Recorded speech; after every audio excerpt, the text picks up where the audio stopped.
A paz do Senhor Jesus a todos. Voltamos com mais um momento da Palavra de Deus e desta vez quero falar com vocês das versões bíblicas, traduções bíblicas. Tenho recebido mensagens, perguntas de várias pessoas de várias partes do país dizendo qual que é a melhor Bíblia, que Bíblia que eu devo usar, quais são as traduções que estão mais próximas das originais. Então vamos lá, vamos tentar dar uma dica aqui para os nossos leitores da Bíblia, para os irmãos que gostam de fazer suas pesquisas bíblicas. Vamos para a palavra de Deus então. As Escrituras Sagradas, a primeira Bíblia que foi confeccionada por conta do pedido de Ptolomeu Filadelfo, que era o bibliotecário da Biblioteca de Alexandria. Na época do helenismo, na época do Império Macedônio, de Alexandre o Grande, então a Biblioteca de Alexandria tinha um homem chamado Ptolomeu Filadelfo. Então lançou-se a ideia de que os livros que eram chamados de livros sagrados, como era o caso do livro do profeta Isaías, Jeremias, Daniel, Osés, Joel, Amós, Jonas, Miqueias, Naum, Abacuque, Sofonias, Ageu, Zacarias, Malaquias, os livros Gênesis, Reis, Levítico, Números, Deuteronômio, Josué, Juiz, Ruth, 1 Samuel, 2 Samuel, 1 Reis, 2 Reis, Crônicas, Esdras, Neemias, Esther, Jó, Salmos, Provérbios, Eclesiastes, Cantares. Esses livros, eles foram juntados e confeccionados da onde surgiu o que é chamado de Septuaginta, mais conhecida como a versão dos 70. Lembrando que ela é a primeira Bíblia, mas não é a primeira palavra de Deus. A palavra de Deus são os rolos, são os pergaminhos, são aquilo que gerou a Bíblia. Depois dela, várias outras versões, algumas delas, como era o caso da Septuaginta, que era chamada uma versão comum do grego koiné, esse grego que nós estudamos para fazer a exegese, para fazer as pesquisas bíblicas. Essa versão, ela foi muito aceita e era a versão que a igreja primitiva usava, pelo fato de ter toda a confecção. Lembrando que nunca os livros sagrados foram deixados. Aqueles que tinham as cópias dos livros sagrados, que foram confeccionados pelos copistas, onde nós encontramos muitas das vezes um errinho, esse errinho é chamado de erro copista, não que as versões originais tenham erro, mas na cópia, pelo fato de ter sido, a imprensa não havia chegado, e eles confeccionavam na mão. Então os copistas, que também alguns eram conhecidos como os escribas, na confecção desses respectivos livros, foi encontrado vários errinhos. Por que eu estou citando errinho? Porque nós vamos falar de versões, nós vamos falar de erros contidos em versões, erros contidos em traduções, mas lembrando que existe uma original, existe um texto original. Eu falei com alguns irmãos esse tempo atrás, que eu estive visitando uma escola de hebraico na época, que uns colegas de Israel vieram e montaram uma escola aqui no Brasil e entraram em contato comigo. Nessa época, eu tinha uma classe de cerca de 65 alunos e eles me chamaram para fazer parte da escola deles, porque eles queriam colocar os meus alunos na escola de hebraico e queria fazer uma junção da escola teológica com a escola de hebraico. Ela ficava na Doutor Pedrosa, na altura do número 116, no centro de Curitiba. E quando eu fui conversar com eles, a nossa primeira conversa, e eu já cheguei todo ansioso, você está falando com uma pessoa que conhece a língua sagrada, que tem intimidade com o hebraico. Então, embora a Septuaginta fora confeccionada em grego, os livros sagrados eram em hebraico. Hoje você encontra especulações, pessoas fazendo comentário, desmerecendo Septuaginta, mas é porque eles não têm noção do plano de Deus, eles não têm noção da obra que foi feita naquela época. Na verdade, eles deveriam sentar com a gente para a gente conversar sobre esse assunto, para eles saberem a enormidade, a imensidão da forma com que essa palavra, embora algumas coisas precisavam ser respectivamente melhoradas, mas a forma que ela se alastrou no helenismo, no período do Império Macedônio, com a língua grega, uma língua comum, poderia ter acesso a todas as pessoas.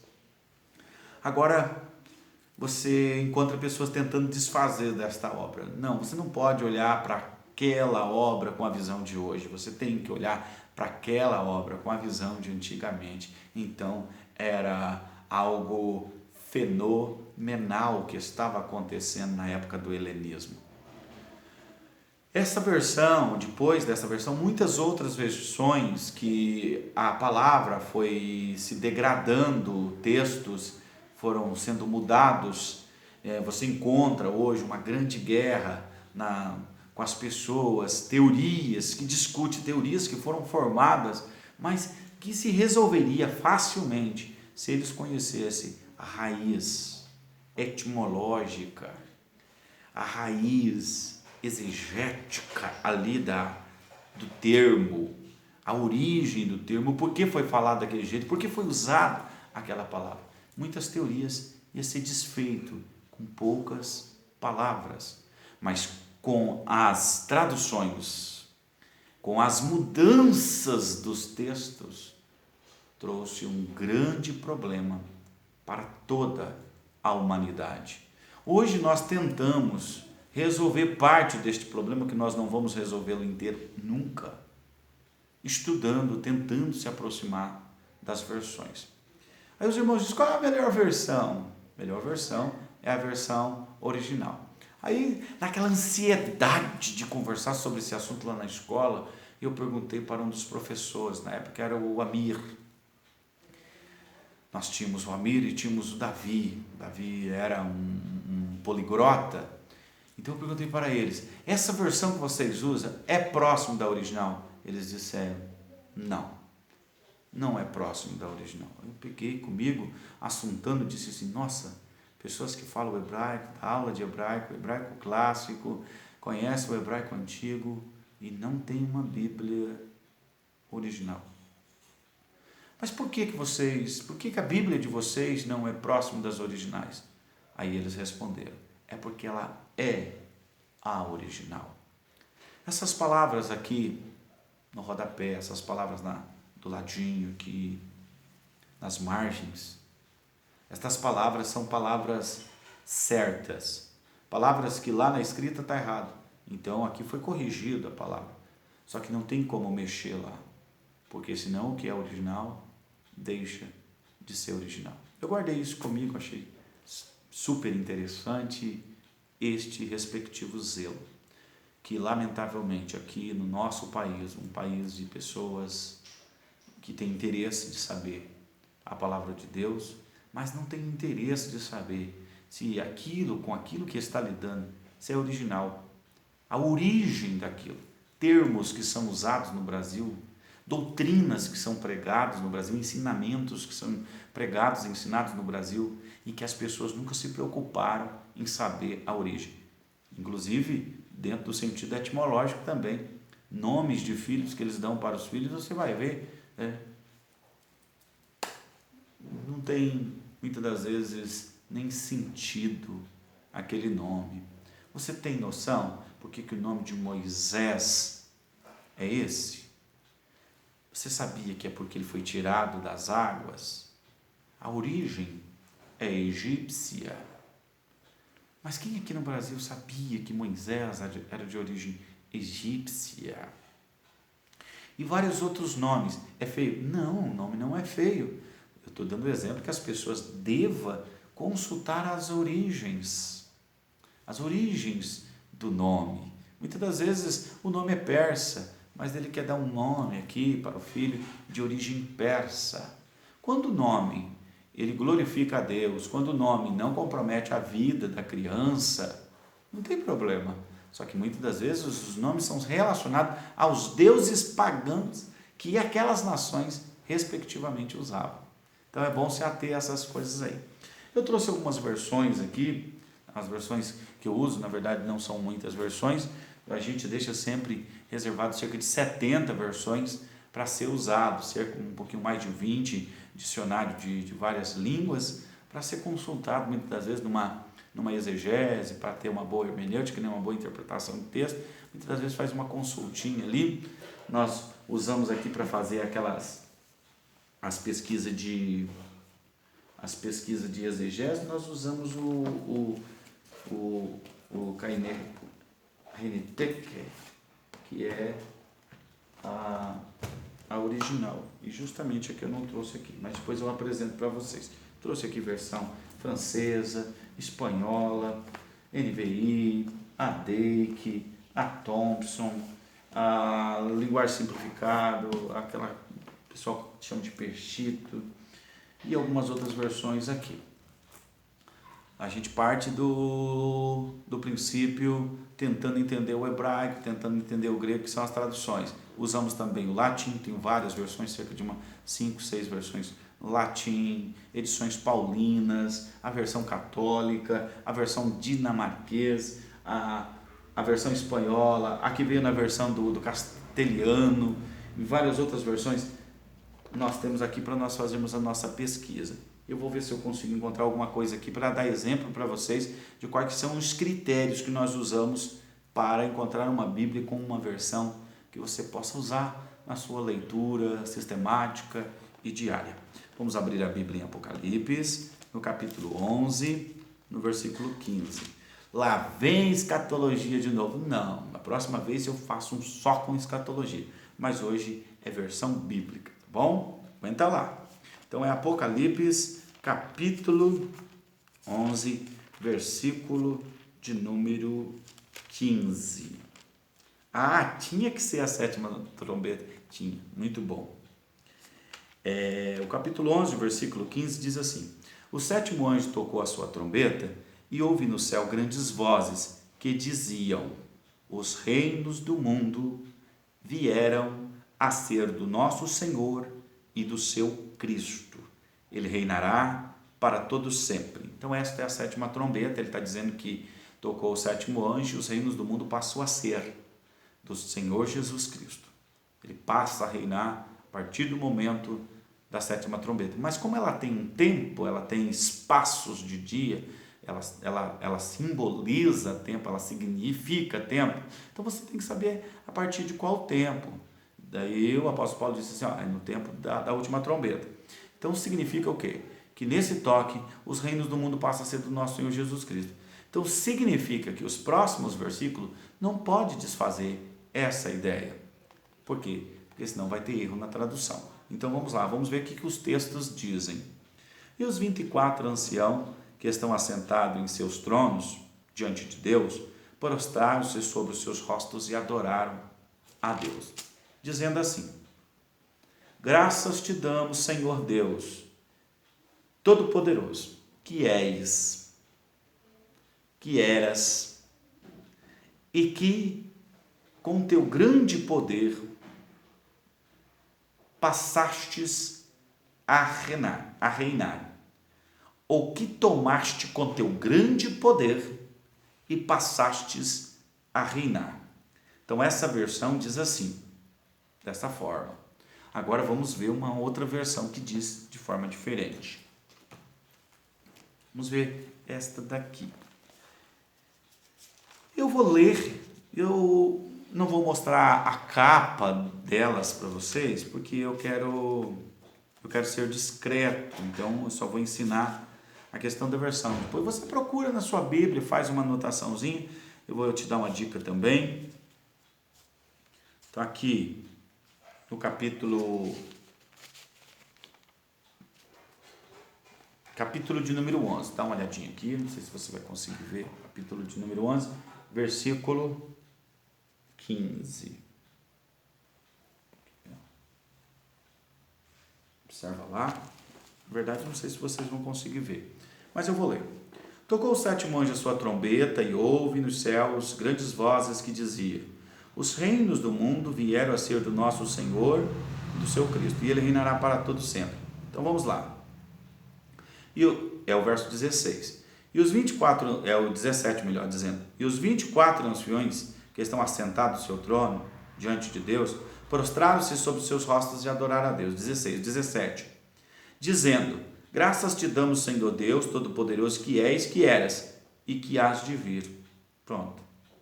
Aqui, nessa versão, ele deixou a desejar, a transliteração deixou a desejar, na confecção deixou a desejar. Por quê? Porque no versículo 15 já diz que o reino passou a ser de Cristo. Aqui no 17 ele colocou hás de vir. Então não combinou, não deu certo. Dizendo: graças te damos, Senhor Todo-Poderoso, que és, que eras e que hás de vir, e que tomaste com teu grande poder e reinaste. Ué, hás de vir e que tomaste com teu poder e reinaste? Está errado. Então não ficou boa essa tradução. Ah, mas eu gosto dessa versão. Então você vai pegar a caneta, o que você vai fazer?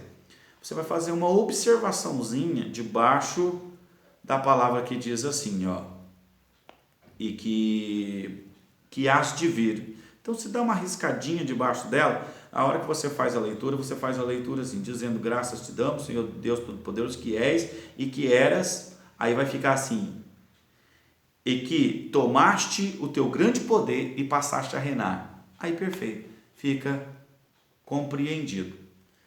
Já uma versão que vai falar de forma correta, essas outras versões que eu mostrei para vocês. Tem outra Bíblia aqui. No início do vídeo eu citei alguns nomes de Bíblias que tem aqui. Reina Valera está aqui também, várias versões. Só que todas elas a gente tem carinho, tem estimação, embora algumas não dá para usar no dia a dia porque muda demais. Tem uma versão que lá em Eclesiastes 9:8 diz assim: todo o tempo sejam alvas as tuas vestes e nunca falte óleo sobre a tua cabeça. Essa versão é boa, versão antiga, versão conhecida dos cristãos. Já a outra versão diz assim: use roupas bonitas e passe perfume. Então cuida com a versão que você está usando. Você pode usar para pesquisa, ter 10, 15, 20, 30 Bíblias, uma coisa boa de se colecionar é Bíblia para pesquisas. Agora você vai usar no dia a dia, pesquisa, porque talvez você pode fazer uma exegese, uma interpretação de texto que pode prejudicar, então você faz essa consultinha lá. Então qual versão que é boa? É aquela que diz assim: em todo o tempo sejam alvas as tuas vestes e nunca falte o óleo sobre a tua cabeça. Aí tem outra versão que diz assim: procure sempre parecer feliz e contente. Lá em Eclesiastes capítulo 9, versículo 8. Então essas versões, elas precisam melhorar bastante ainda. Vamos ver essa daqui, o que diz? Nós estamos falando do capítulo 11, do versículo 15. Vamos lá. O Senhor me disse: toma ainda para ti um instrumento. Opa, já estava lendo outro texto aqui, olha lá. E eu achei que eu tinha abrido em cima do texto e estava longe, gente. Capítulo 11, versículo 15 de Apocalipse. Eu estava no 11, no 15, mas não era de Apocalipse.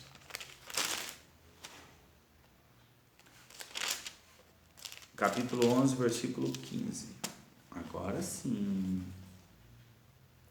O sétimo anjo tocou a sua trombeta e houve no céu grandes vozes que diziam: os reinos do mundo tornaram-se de nosso Senhor e do seu Cristo, e ele reinará para todo sempre. Os 24 anciãos que estavam sentados em seus tronos diante de Deus prostraram com o rosto em terra e adoraram a Deus, dizendo: graças te damos, Senhor Deus Todo-Poderoso, que és e que eras e que hás de vir, e que tomaste teu grande poder e passastes a reinar. Lamentavelmente, essa versão também deixou a desejar. Reina Valera. Vamos ver agora esta versão aqui, o que habla. Então,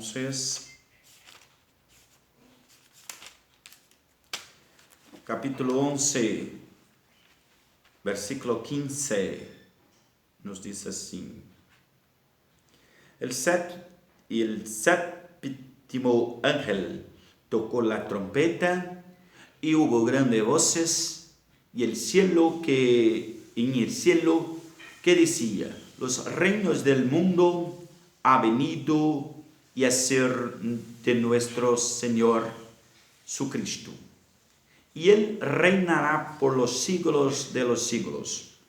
Y los 24 ancianos que estaban sentados delante de Dios en sus tronos se prostraron sobre sus rostros y adoraron a Dios, diciendo: te damos gracias, Señor Dios Todopoderoso, el que es y que eras, y que has tomado con tu grande poder y pasaste a reinar.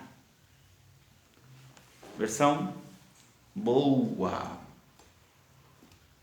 Vamos ver essa versão aqui. Eu queria mostrar a capa delas para vocês acompanhar, mas não vai ser desta vez, tá bom? Só por questão de ética, mas numa próxima a gente vira as capas assim e vocês acompanham. É porque quando a gente faz isto, por exemplo, eu pego e falo: olha, essa capa aqui, eu mostro a Bíblia, eu posso afetar o comércio dela, tá entendendo? Embora algumas a gente queria fazer isso, no entanto, a gravação do vídeo não é com essa finalidade, é questão de mostrar algumas versões para vocês. Então vamos lá. Apocalipse capítulo 11, versículo 17, vamos ver? E os 24 anciões dizendo assim: te damos graças, Deus Todo-Poderoso, que és, porque assumiste o teu grande poder e começastes a reinar. Olha aí, a versão chegou, né? Essa versão aqui chegou falando, nesse texto aqui, ela chegou falando corretamente. E qual a versão que é? Bom, essa aqui, né, é a chamada NVI, mas para a interpretação de texto. É a sua Bíblia de uso? Não é minha Bíblia de uso, mas é uma das Bíblias de pesquisas, só para vocês poderem ter uma noção. Vamos ver essa daqui, muito usada, muito boa essa versão. Capítulo 11, essa aqui eu posso mostrar a capa para vocês, né? Então, o capítulo 11 desse texto, ele nos diz assim: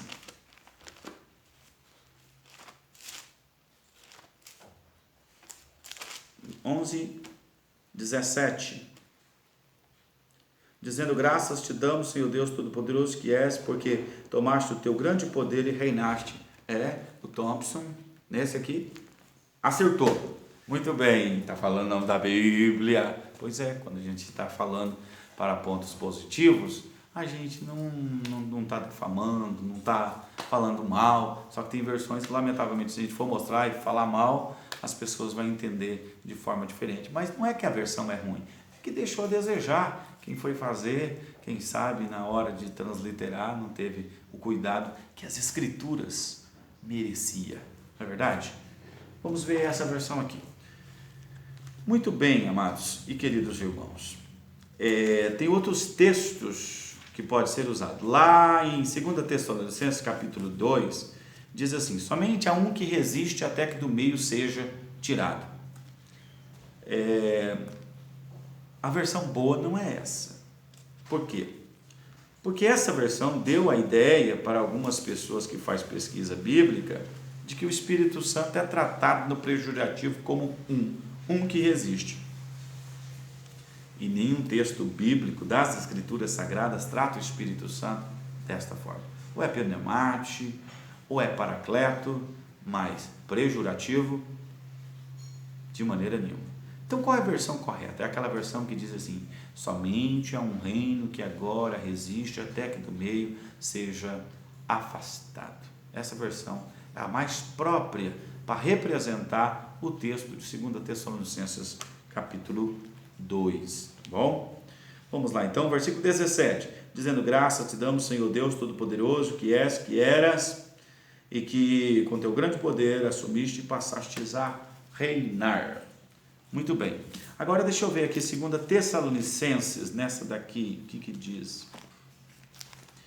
2 Tessalonicenses, talvez você vai ter que ter várias versões para você poder entender isso que eu estou tentando passar para vocês. 2 Tessalonicenses, capítulo 2. 2 Tessalonicenses, capítulo 2, aonde está?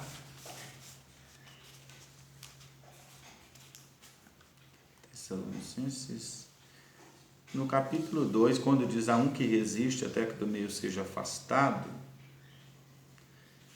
nessa daqui ele diz, porque há um reino que agora resiste até que do meio seja afastado. Tem uma versão que diz que há um reino que agora o impede até que do meio seja afastado.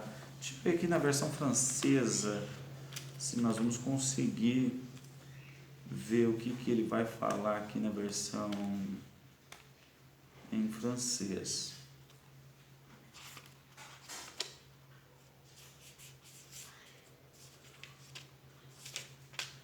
Durante não consegui achar nem a epístola, né?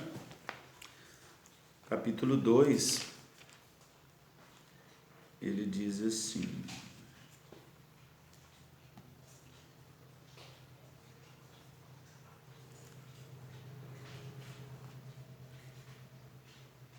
muito bem. No capítulo 2, ele disse assim, a partir do versículo 6 e 7. Desmanietante, oui, le mystère, ele impiete este el cual, mas que solamente tiene el retinente, que le retinente. Então, nessa versão da francesa, ele não falou, ele não usou, ele disse somente a um que o impede até que do meio seja tirado. Vamos ver na versão espanhola o que eles vão falar de 2 Tessalonicenses 2. Ele vai dizer assim, no versículo 7, porque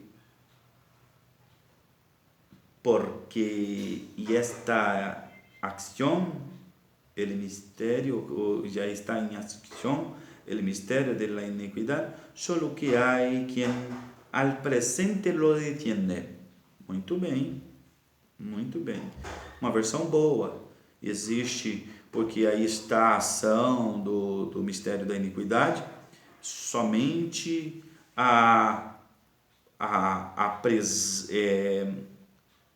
somente o que agora no presente o detém. Então, até que a sua vez seja tirado, aqui diz quitado, hasta que del meio seja quitado. Então, aqui nós encontramos uma versão que dá uma ideia mais clara. Ó, existe um que está no meio aí e ele precisa ser afastado para que seja manifestado. Está falando o quê? Está falando do Império Romano, que impedia, né, a manifestação do anticristo, mas a hora que o império caísse, então o anticristo podia se manifestar e curar a ferida mortal do próprio império para que o império apoiasse o seu governo. Então essa versão também ela dá uma ideia muito boa. A maioria das versões no Brasil, isto me refiro lamentavelmente a maioria, diz somente a um que agora resiste até que do meio seja afastado. Então qual seria a versão melhorzinha? Aquela versão que diz assim, somente existe um reino que agora resiste até que do meio ele seja afastado. Várias outras versões e muito em breve eu estarei voltando, falando um pouquinho de traduções e algumas versões que você pode pesquisar e ouvir para te ajudar nas suas pesquisas bíblicas. Deus te abençoe, muito obrigado e até a próxima.